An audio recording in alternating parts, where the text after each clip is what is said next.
Hello दोस्तों, आप सभी का the logical Indian YouTube channel में बहुत बहुत स्वागत है। मैं हूं एडवोकेट पंकज कुमार त्रिपाठी, लखनऊ से। दोस्तों, सामान्य जन चेतना मंच यानी SJCM की ओर से आप सबको होली की हार्दिक शुभकामना। आज इस वीडियो में हम अपने संगठन के निर्माण की प्रक्रिया में आगे बढ़ते हुए सवर्ण समाज के लोगों से आग्रह करेंगे, सुझाव देंगे कि आपको क्या करना है और क्या नहीं करना है। देखिए, ये एक कोटेशन है, अपनी समस्या को न जानना सबसे बड़ी समस्या है। सामान्य वर्ग भारत का सबसे असुरक्षित, उपेक्षित और प्रतिबंधित समाज है। यह प्रतिबंधित, असुरक्षित, उपेक्षित क्यों हो गया? क्योंकि यह वर्ग यानी हिंदू समाज का जो सवर्ण समुदाय है, जो सामान्य वर्ग का सबसे बड़ा हिस्सा है, वह अपनी समस्या को जानता ही नहीं, और अगर कोई बताए तो मानता नहीं। तो आज हम इसी पर चर्चा करेंगे। सबसे पहली बात कि समाज के दिमाग में यह भरा है, और जो बहुत हद तक सच भी है, कि बिना इसके कोई सरकार नहीं चलेगी। लेकिन यह नहीं सोचता है कि जब इसके बिना सरकार नहीं चलेगी तो फिर यह असुरक्षित, उपेक्षित, प्रतिबंधित समाज कैसे बन रहा है। इसका मतलब है कि सरकारें चलाने के लिए इसको असुरक्षित, उपेक्षित और प्रतिबंधित किया जा रहा है। और ये कोई दूसरा नहीं कर रहा, ये स्वयं करता है। इस वर्ग के नेता ही बैठे हुए हैं, इस वर्ग के सांसद ही बैठे हुए हैं। उन्हीं के समर्थन से SC/ST एक्ट पारित हुआ, उन्हीं के समर्थन से लागू हुआ, उन्हीं के समर्थन से इसको 2.5 गुना से ज़्यादा विस्तारित कर दिया गया। आज उन्हीं के समर्थन से UGC लागू किया गया। भारत के संविधान के लागू होने के बाद 10 वर्षों तक जो SC/ST लोकसभा और विधानसभा का आरक्षण चलना था, उसके बाद खत्म हो जाना था। उन्हीं के समर्थन से वह 7 बार आगे बढ़ा करके 70 अतिरिक्त वर्षों के लिए बढ़ाया गया है, यानी 80 वर्ष तक पहुंचा दिया गया है। तो आप सोचिए कि जो एक तरफ आपके दिमाग में यह है कि बिना आपके न कांग्रेस चल पाई थी, न भाजपा चल रही है, तो फिर क्या आप अपनी समस्याओं को जान रहे हैं, पहचान रहे हैं कि जब आपके ही सहयोग से ये सरकारें बनी हैं, चली हैं, तो फिर आप असुरक्षित, उपेक्षित, प्रतिबंधित समाज कैसे बन गए? दरअसल आपकी एक समस्या यह है कि न तो आप अपनी समस्या को जानते हैं और न अपने सामर्थ्य को। और अगर दोनों को जानते भी हैं तो दोनों को सही से कनेक्ट नहीं कर रहे हैं। मैं आज के दिन एक उदाहरण दे रहा हूं। ईरान पर इजराइल और अमेरिका ने हमला किया है। वह हमला धर्म के नाते नहीं है, वह संसाधनों और सामर्थ्य के टकराव को लेकर हमला है। अगर वह धर्म को लेकर हमला होता तो तमाम इस्लामिक मुल्क अमेरिका के साथ नहीं खड़े होते।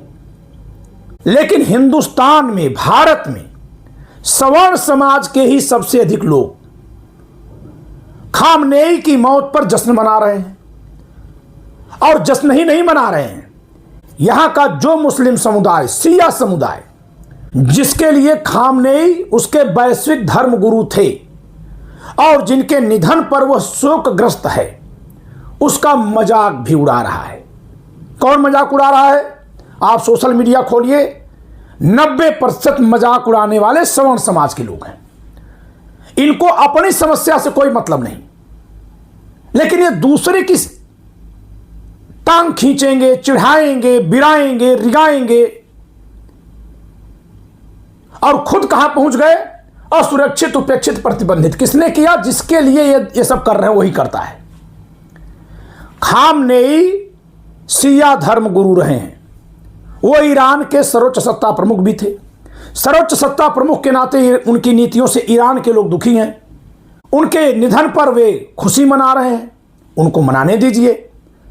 धर्म गुरु के अपने मौत के कारण भारत के शिया मुसलमान दुखी हैं, उनको दुखी होने दीजिए। आप उन पर तंज क्यों कस रहे हैं? जबकि आप जानते हैं कि जिस भाजपा को आप लाए हैं, उसी भाजपा को यह शिया समुदाय भी वोट करता रहा है। मैं जिस लखनऊ शहर में रहता हूं, भारत का सर्वाधिक शिया बहुल क्षेत्र है यह। लेकिन कोई जानकारी नहीं, दिमाग में भर दिया गया कि मुस्लिम से नफरत करो तो आप कर रहे हैं, जबकि आपको पता होना चाहिए कि भारत के शिया आबादी, जो शिया मुसलमान हैं, उसमें लगभग 90 से 95% जनरल कैटेगरी में आते हैं। वो सब जनरल हैं। तो आप अगर सामान्य जन की बात करेंगे तो वो भी सामान्य जन में है, जनरल कैटेगरी में है। आपने अपने संसाधनों को, सामर्थ्य को देखा ही नहीं। वो जनरल कैटेगरी के लोग हैं, वो भी आप ही की तरह से असुरक्षित, उपेक्षित, प्रतिबंधित हैं। लेकिन आपको हिंदू मुस्लिम सिखाया गया है, जैसे ही दिखा कि कोई मुसलमान है बस आप तीर दागना शुरू कर दिए। उनकी आलोचना का आपका आधार क्या है? यही ना कि भारत में रहते हैं, खाते हैं, पीते हैं और ईरान के एक व्यक्ति की मृत्यु पर रो रहे हैं। तो मैं आपको बता दूं कि इस समय धार्मिक आस्थाएं वैश्विक हो चुकी हैं। अंग्रेजों ने अपने हुकूमत काल में बिहार से, यूपी से, उड़ीसा से, बंगाल से लाखों लाख लोगों को विस्थापित करके Fiji, Tuvalu, Nauru, Mauritius, त्रिनिडाद Tobago, अन्य अनेक देशों में पहुंचा दिया। ये लोग आज भी हिंदू हैं और राम मंदिर के निर्माण के लिए ये लोग चंदा भी दिए हैं, जबकि वहां के अन्य निवासी हिंदू नहीं हैं। तो क्या वे लोग अपने देश के दुश्मन हो गए? ये कौन सी तंगहाली है आपकी? और ये जो आप कर रहे हैं, इससे आपको क्या हासिल होगा? आप उपेक्षित होते हैं। क्यों आप नेग्लेक्ट किए जाते हैं? क्योंकि आपके दिमाग में सबको चिढ़ाने वाला भाव है। इसलिए होली के दिन पर मेरा सुझाव है कि अगर कोई अयातुल्ला खामनेई की मृत्यु पर दुख मना रहा है, तो अगर आप उसके आंसू नहीं पोंछ सकते, उसको दिलासा नहीं दिला सकते, तो उसका मजाक मत उड़ाइए। आपको कोई हक नहीं है कि आप उसका मजाक उड़ाइए, ना आपके लिए कोई जरूरत है कि आप मजाक उड़ाइए। यह हर तरह से आपके लिए नुकसानदायक और अनावश्यक हरकत है जो आप खुद कर रहे हैं।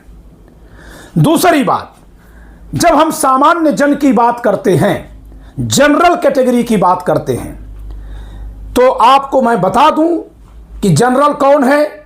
जो न एससी है, न एसटी है, न ओबीसी है, वो जनरल है। तो जनरल में केवल ठाकुर, ब्राह्मण, बनिया ही नहीं आते हैं। कायस्थ, भूमिहार, शेख, पठान, सैयद और मिल्की ही नहीं आते, बल्कि जनरल में वो यादव लोग भी आते हैं जो क्रीमी लेयर में आते हैं। वे कुर्मी भी आते हैं जो क्रीमी लेयर में आते हैं। वे कोयरी, मौर्य, कुशवाहा लोग भी आते हैं जो क्रीमी लेयर में आते हैं। यानी जितना भी ओबीसी समाज में आने वाली जाति के लोग हैं, उनमें जो लोग क्रीमी लेयर में आते हैं वे जनरल हैं आरक्षण के हिसाब से। और जहां तक यूजीसी कानून की बात है, वहां स्पष्ट किया ही नहीं गया कि जो क्रीमी लेयर में है वो ओबीसी माने जाएंगे कि नहीं माने जाएंगे, क्योंकि आरक्षण के पैमाने के अनुसार जो क्रीमी लेयर है वो ओबीसी नहीं है। तो अभी तो वह कानून घाल मेल के घन चक्कर में फंसा पड़ा है, उसमें क्या सही है क्या गलत। लेकिन जब आप अपनी समस्याओं को नहीं जानते हैं तो सबसे बड़ी समस्या क्यों होती है? क्योंकि आप अपने साथियों को नहीं जानते हैं, क्योंकि आप अपने हितों के साथ अन्य हितधारकों को नहीं पहचानते हैं, और आप किसी के टूल बनकर उसके लिए अपने सामर्थ्य का उस तरह का दुरुपयोग करते हैं जिस तरह का दुरुपयोग 75 वर्षों से करने के कारण ही यह सवर्ण समाज, हिंदुओं का सवर्ण समाज आज गर्त की ओर बढ़ा जा रहा है। इसलिए हाथ जोड़कर अनुरोध करता हूं कि आप अपने हितों की परवाह करिए, अपने हितों के हिसाब से आप आचरण करना सीखिए। आपके राजनीतिक हित, सामाजिक हित, आर्थिक हित, शैक्षणिक हित, सांस्कृतिक हित जिन कार्यों से सुरक्षित हों उन्हीं कार्यों को करिए, जिन कार्यों से असुरक्षित हों उन कार्यों को नकारिए और अपने असली दुश्मन को पहचानिए। हमारे असली दुश्मन अंबेडकरवादी हैं, हमारे असली दुश्मन वामपंथी हैं, और हमारे असली दुश्मन वे हिंदूवादी हैं, सभी हिंदूवादी नहीं, वे हिंदूवादी हैं जो हमें हमारी समस्याओं को जानने का अवसर नहीं दे रहे हैं, जो हिंदुत्व के नाम पर तो आते हैं सत्ता में लेकिन हमारे पीठ में खंजर घोंपते हैं, जो हमारे यानी जो हिंदुओं में अनारक्षित वर्ग है उसके खिलाफ अन्य जातियों को लामबंद करवाते हैं, करने देते हैं, होने देते हैं। वे हमारे दुश्मन हैं। तो आप उनको जब पहचानेंगे तब आप उसी के अनुरूप रणनीति बना पाएंगे। और यही करने के लिए हमने सामान्य जन चेतना मंच का गठन किया है, जिसका सदस्यता अभियान चल रहा है। आप इस नंबर पर चाहे तो सहयोग राशि 101 रुपये दे करके सदस्य बन सकते हैं। आप सहयोग राशि देने के बाद उसका स्क्रीनशॉट और अपना नाम और शहर का नाम, जिला का नाम इस नंबर पर व्हाट्सएप भी जरूर कर दें। या फिर आप इस स्कैनर का प्रयोग करके स्कैन करके सदस्यता के लिए जो सहयोग राशि रखी गई है, न्यूनतम सहयोग राशि 101 रुपये, वह दे करके सदस्यता प्राप्त करें। और आप अगर कोई जिम्मेदारी निभा सकते हैं, लोगों के मनोभाव को अपनी समस्याओं की ओर केंद्रित करने और अनावश्यक बातों से हटाने के अभियान में आप अगर सहयोगी बन सकते हैं, जुड़ सकते हैं, तो आप आइए, हमारे साथ आपका स्वागत है। आप अनावश्यक तौर से अन्य समाज और जाति और धर्म के लोगों को चिढ़ाना बंद करिए, यह मेरा आह्वान है। अपनी समस्याओं को पहचानिए, अपने हितों के लिए सोचिए, अपने लिए साथी खोजिए, अपने दुश्मनों को पहचानिए, अपने इन उद्देश्यों के लिए बने इस संगठन को, सामान्य जन चेतना मंच को अपना सहयोग दीजिए, तन मन धन से सहयोग दीजिए। सहयोग के तौर पर जो सदस्यता शुल्क है महज 101 रुपये है, आप उससे अधिक भी सहयोग दे सकते हैं। आपके इस सहयोग से हम आपके लिए जो संगठन का निर्माण कर रहे हैं, वह आने वाले चंद महीनों में सवर्ण समुदाय, सामान्य जन के मन में ऐसी चेतना का संचार करेगा कि हम सबसे पहले अपनी समस्याओं को जानने लगेंगे, फिर अपने संसाधनों को पहचानने लगेंगे, फिर अपने लिए साथी जुटाने लगेंगे, और फिर अपने सामर्थ्य, संसाधन और साथियों के दम पर अपने लक्ष्य की प्राप्ति के लिए संपूर्ण संघर्ष से जूझने लगेंगे। जब जूझेंगे, लड़ेंगे, तो सफलता मिलेगी ही, वह ईश्वर के हाथ में है। हम उसको उनके ऊपर छोड़ करके अपने कर्म में लगे रहेंगे, लड़ेंगे, जूझेंगे और जीत हासिल करने तक अपने इस लक्ष्य के लिए समर्पित बने रहेंगे। तो आपके सहयोग की आवश्यकता है। आओ मिलकर संगठन बनाएं, सामान्य वर्ग की आवाज उठाएं। आप इस दिए गए स्कैनर का प्रयोग करके सदस्यता ग्रहण करने के लिए न्यूनतम सहयोग राशि जो स्वैच्छिक है 101 रुपये का सहयोग दे करके, आप अधिक का सहयोग करना चाहें तो अभी कर सकते हैं। उस सहयोग का जो भुगतान होगा उसका स्क्रीनशॉट और अपना नाम और जिला का नाम, शहर का नाम जो भी हो, इस नंबर पर व्हाट्सएप के जरिए जरूर भेज दें, जिससे कि आपको औपचारिक रूप से सदस्य बनाया जा सके। और यदि आप कोई जिम्मेदारी निभाना चाहते हैं तो उसके लिए भी हमसे संपर्क अवश्य करिए। इसी नंबर पर व्हाट्सएप के जरिए संपर्क कर सकते हैं। तो आइए मिलकर संगठन बनाएं, सामान्य वर्ग की आवाज उठाएं। इस वीडियो में इतना ही दोस्तों। जय संविधान, जय संविधान निर्माता पंडित BN राव। दोस्तों, होली की बहुत बहुत शुभकामना, बहुत बहुत बधाई आप सबको। हर हर महादेव।